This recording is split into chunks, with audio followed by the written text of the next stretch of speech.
Throughout the years, there's been plenty of opportunities to pair some of the biggest talent in wrestling history to face off, and more than you think, these opportunities fall through. Yeah, sure, they might have a match here and there, but the match is never as big as it could have been once you think about it. So right now, I just want to talk about a bunch of dream matches that should have happened. Some of these matches actually happened one-on-one. I'm going to say some of them actually happened, but there's a certain setting where these matches deserve to happen, and what we got was a bit underwhelming. Ric Flair was the wrestling star in the 80s. He had more charisma than everybody around and had a larger-than-life personality as the Nature Boy. Hulk Hogan suddenly comes in and becomes the face of the WWF, and a match between the two seemed extremely unlikely. Both men continued on their paths right up until 1991. A dispute between Flair and WCW opened the doors to a run in the WWF. At this point already, Flair had a storied history, but despite all these accolades, he had yet to face the biggest wrestler in the world, Hulk Hogan. You guys know, the moment Flair signed with WWF, there was already tentative plans for a Hulk Hogan and Ric Flair match at WrestleMania 8. It would have been the biggest match the WWF had seen in a couple of years. However, there was a couple of hurdles this match had to overcome. For one, things weren't as accessible as now. WCW and WWF were split, north and south. WCW was of course in the south, and WWF was up north. People knew Ric Flair, but many saw Hogan as a bigger star because of his status in WWF, so when they did face off at house shows, they didn't draw as well as they hoped. Some people have doubts about the draws because when you watch these house show matches, the crowds were all in, and the most important component to this match is of course the result. This is what hurts the match. Hulk Hogan was on his way out of the WWF at this point. He had visions of a great career in Hollywood, and usually somebody on their way out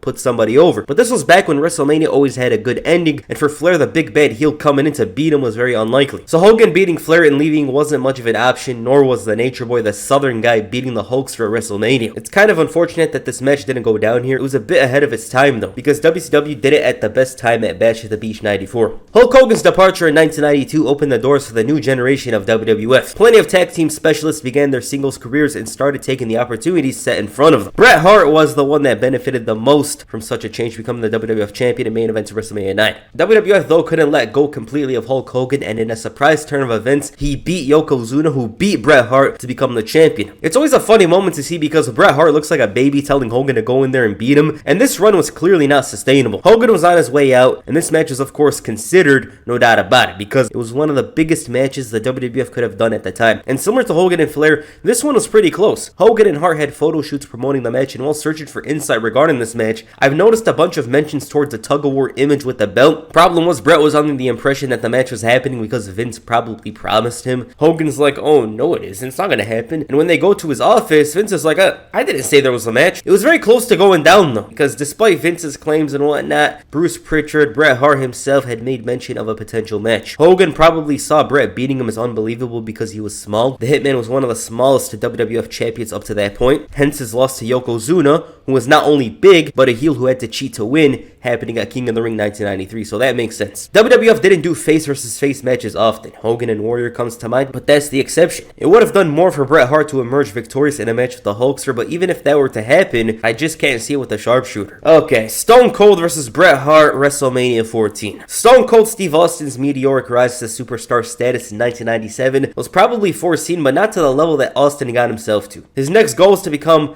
WWF champion. The company positioned him as the next guy, and Bret Hart was doing all he can to help him. Austin's 1997 was feuding with the Hart Foundation. He was going at it with every single member, but the big story at this point was that Austin had yet to beat Bret Hart in a one-on-one match. Now, WWF never did say or outright hint this match is going down, but if we're going by a logical story, a story to catapult Stone Cold Steve Austin to the very top of the WWF, this was the way to go. He goes through the Anvil, the Bulldog, Owen takes his title back as well, the Intercontinental Championship, and wins the Royal Rumble again to set up a clash with the Hitman. The biggest stage, the brightest lights in Boston. Now I'm just imagining, because I doubt they would have gone this direction. Vince didn't want Bret around. He was begging him to go to WCW, and plans were probably in place for Mike Tyson to come in the whole DX story. But thinking about Bret Hart and Stone Cold in a rematch for the title, it's unfortunate that it didn't happen because it kind of left the whole feud a bit incomplete. You know, like they never had a conclusion. It would have been befitting for Stone Cold to finally overcome Bret Hart one-on-one, beat him on the biggest stage for the title. It would have been great. Okay, The Rock versus Stone Cold versus Triple H Survivor Series 1999. The greatest triple threat match to never happen, and the worst part was that WWF knew that it wasn't going down. 1999 was the absolute peak for Stone Cold Steve Austin. He was already on fire in 1998, but the ratings increased in 99, and his selection of opponents made 1999 a little bit better for him. The Rock was well on his way at this point. It took him only a year, but he was the top guy and right next to Stone Cold Steve Austin. Triple H was finding himself as the game here, and with the problems surrounding The Undertaker, The Big Show, he was the number one heel. His only problem was that he wasn't a huge foil to Stone Cold, so DX was reformed. Austin gets run over, over, and we all know what happened afterwards. They had plenty of opportunities to make this match happen. 2000, 2001, they never followed up. Would it have been memorable? Hell yeah. Yes, they would have wrestled in the crowd, the Attitude Era special, but these three in the ring was going to be yet another memorable match from the Attitude Era. Alright, Shawn Michaels versus The Rock. The biggest match to never happen in this era has to be Shawn Michaels and The Rock. Following WrestleMania 14, Shawn Michaels went away because of his back. He had surgery in early 1999, and it's common knowledge that HBK was around. Nobody really pushed for him to return to the squared circle because he was coked up beyond belief. That's why he was the commissioner and rarely appeared throughout the year. The Rock was number one around the end of 1999. Austin was gone, so that opened the doors for him. Shawn Michaels was around. He never outright returned here, of course, but he had a street fight in his promotion in April of 2000. Michaels and Rock did interact previously with the Heartbreak Kid, dropping The Rock with the Sweet Chin Music, costing him the WWF Championship. But a program between the two never materialized. The reason why is tension.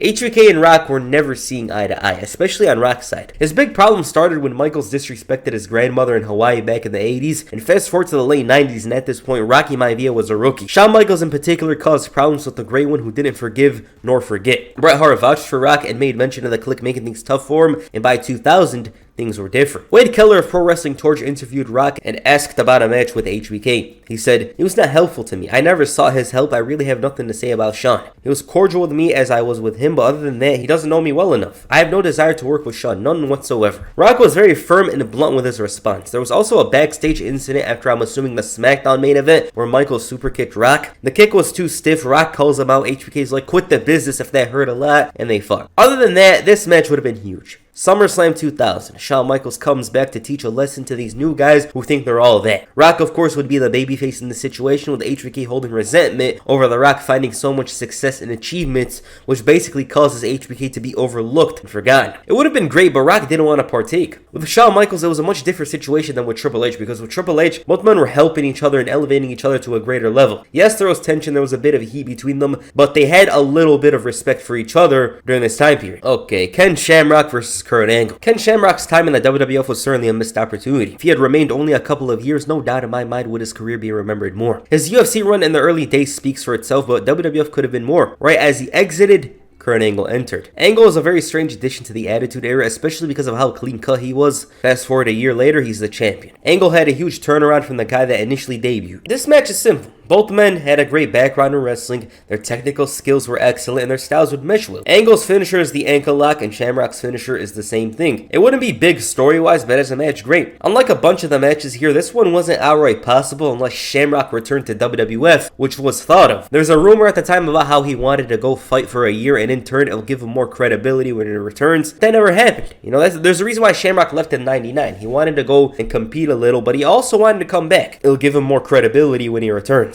It's a missed opportunity, definitely. The Rock versus DDP. The purchase of WCW gave way to an entirely different vibe in the WWF. The landscape of the wrestling industry itself was transformed inside out. A lot of potential matches became a huge possibility. WWF picked up a bunch of wrestlers as contracts. The upper carders mostly preferred to stay at home, with the only two taking a risk and foregoing their AOL contracts being Booker T and Diamond Dallas Page. DDP, though, ended up being the most disappointing debut in the WWF, and this was no wrongdoing of his. They just gave him a feud with The Undertaker and he was finished. I think it's almost strange how he never had the chance, let alone had the dream match against The Rock. Both men experienced a sudden burst in popularity in 1997 and 1998, culminating with a world championship. Both men go by the People's Champion moniker and had a different kind of connection to the fans compared to the other wrestlers. It was right there for them to do, but instead DDP became a stalker. This ruined him completely because it took away everything that made Diamond Dallas Page special. A guy that was an underdog, cool, charismatic, and made him a perv, and most importantly, a jobber. If you had no idea who DDP was before, you wouldn't really imagine this guy to be a top 5 most popular wrestler in late 1998. It's almost unfathomable, but The Rock vs. DDP was a great idea.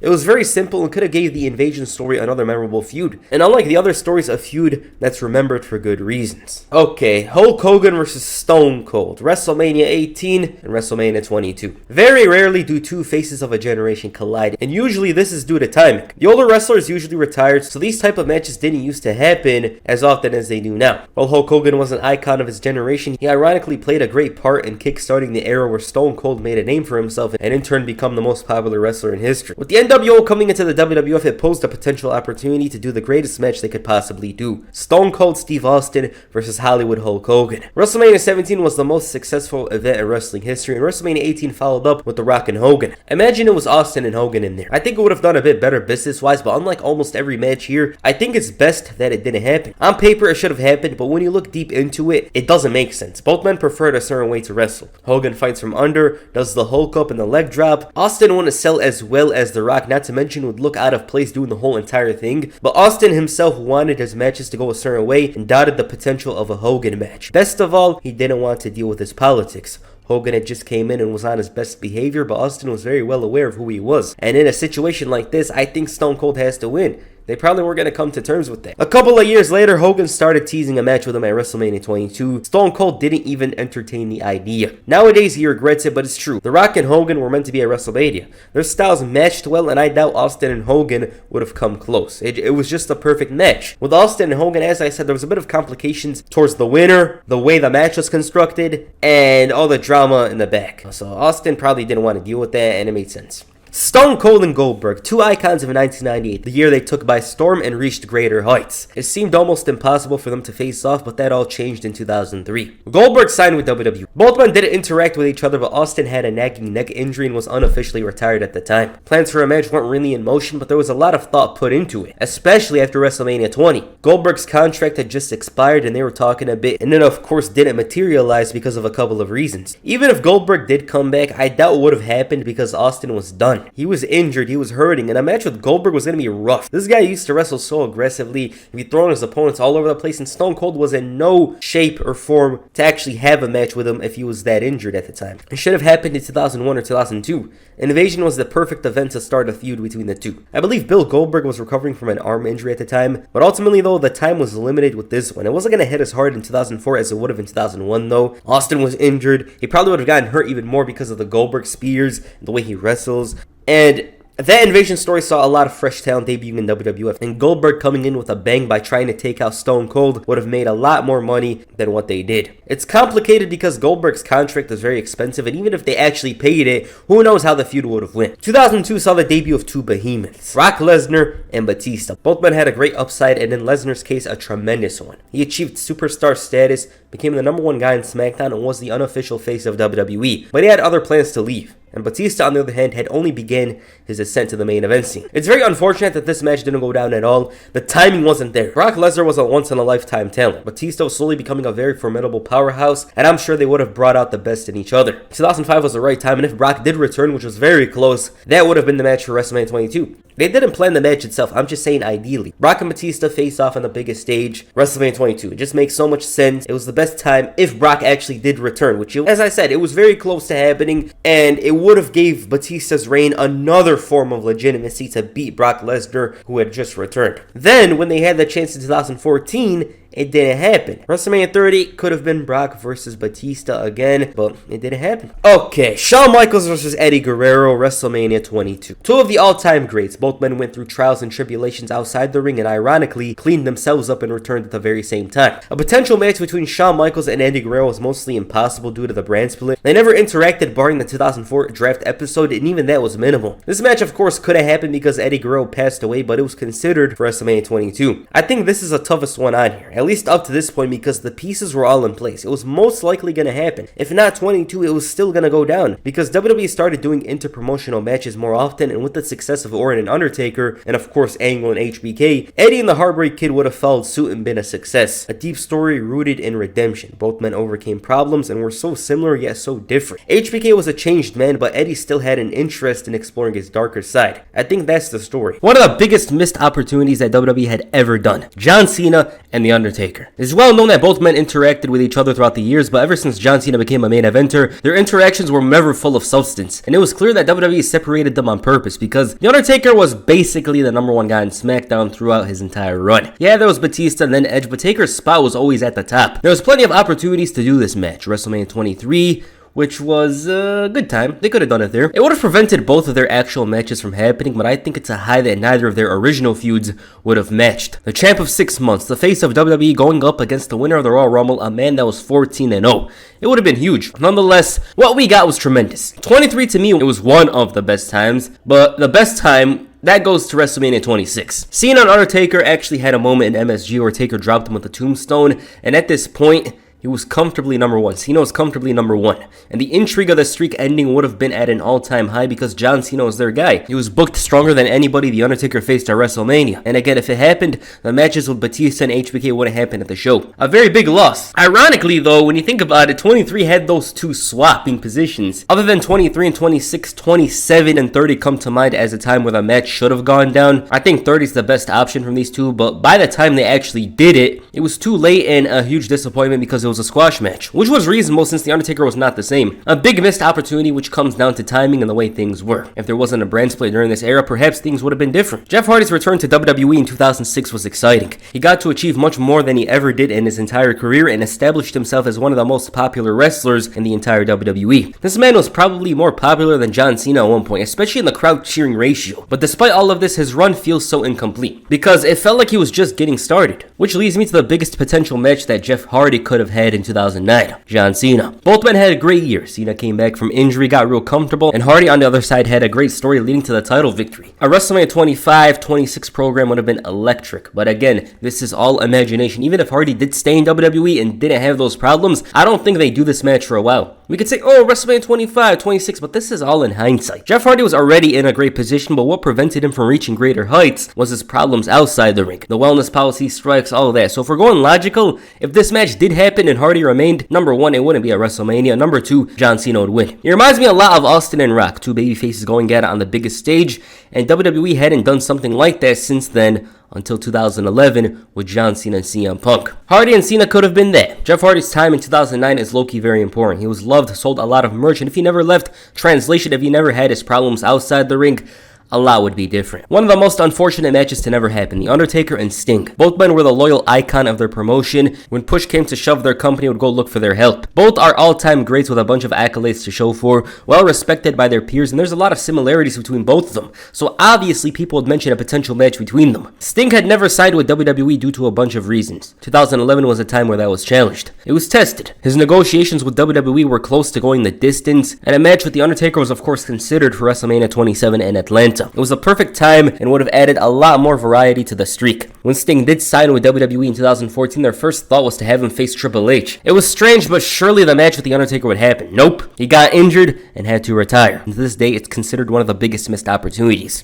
Alright, before this video ends, I just want to mention two bonus matches. The reason why I didn't mention them here is because they're kind of a bit out of place, but they felt a bit reasonable. It felt a bit possible for these matches to actually go down, but I didn't think they'd fit the video. CM Punk versus Stone Cold, WrestleMania 28-29. This match speaks for itself. Both guys had a very similar vibe to them. He kind of brought a different vibe to WWE in 2011 and helped change things. So him facing Stone Cold would have been cool. I think it would have been great if it happened at WrestleMania 28-29, but I think Austin stayed retired. Either that or WWE weren't pushing for it because we didn't hear much about it, even though it was heavily rumored at the same time. You heard rumors, oh, Austin might come out of retirement, but at the same time, there's no detail to that. So it remains a dream match. Other than that, of course, I want to mention AJ Styles versus Shawn Michaels, WrestleMania 33. AJ Styles is basically the modern day version of Shawn Michaels, a guy who is always around near the top. They rely on him. He's the very best at what he does, which is wrestling, of course. And when he came in 2016, a lot of people gravitated towards him because of how sudden his push was and how hungry this man was. You know, he took this opportunity and made the very most out of it that very few could have done. You know, you put a lot of people in AJ Styles' position, they wouldn't achieve as much as he did in 2016. So, of course, talks of a Shawn Michaels match came from fans. Should it have happened? Yeah, I'd say it should have happened because HBK returned anyways and the whole crown jewel thing happened, which was bad. It's very unfortunate. But if you were to face AJ Styles here, WrestleMania 33 in Orlando, I'm sure it would have been one of the best matches of the year. So yeah. Alright, those are some of the dream matches that should have happened. I just wanted to make this video. I thought about it a couple of months ago. Thought we should do it, but I never got to it because it was too confusing. And right now, even writing this stuff down and editing it is too damn confusing. If I wanted to make this video, that's how it had to be done. So yeah. Alright, what you guys think of this video? Please comment down below. That's it for this video. Make sure you hit the Stone Cold Stunner on the like button and perhaps the Attitude Adjustment on the subscribe button. Peace. I'm out.